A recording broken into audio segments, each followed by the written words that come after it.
So hello guys, আশা করি আপনারা সবাই ভালো আছেন। আজকে আমরা যে টপিকটা নিয়ে চলে এসেছি সেটা হলো আমরা গাজীপুর থেকে আর কি উত্তরা যাব, উত্তরা দিয়াবাড়ি।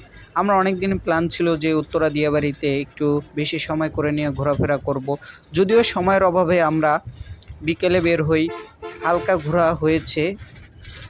প্রথমে আমরা কাশিমপুর থেকে নরসিংপুর বাস স্ট্যান্ডে চলে যাই। সেখান থেকে আমাদের ভাড়া পড়ে 20 টাকা করে, জনপ্রতি করে।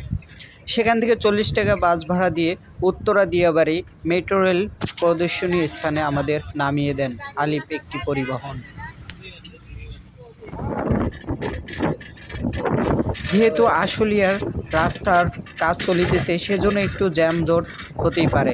সেক্ষেত্রে আমরা ঈদের সময় গিয়েছিলাম, এর জন্য আমাদের জ্যামজটটা হয়নি। সবাই মানুষ বাড়িতে ছিল, সেক্ষেত্রে আমাদের জ্যামজটের সম্মুখীন হতে আমরা হইনি।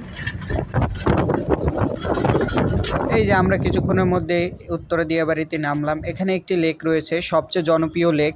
এই লেকে মানুষ অনেক দূর দূরান্ত থেকে ঘুরতে না আসলেও ঢাকার আশেপাশে থেকে বিভিন্ন লোক সরকারি ছুটির সময় এখানে এসে অবসর সময়টি কাটিয়ে যান।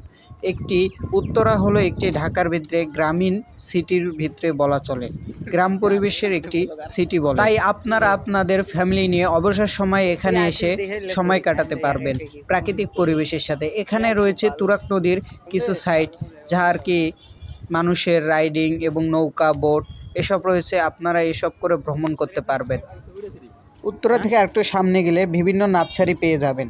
সেখানে আপনাদের ফুল চারা থেকে সব কিছু কিনতে পারবেন এবং সেখানে স্বল্প মূল্যে আপনারা চারা পেয়ে যাবেন। বিভিন্ন ফুলের, গোলাপ থেকে শুরু করে সব রকমের ফুল রয়েছে সেখানে।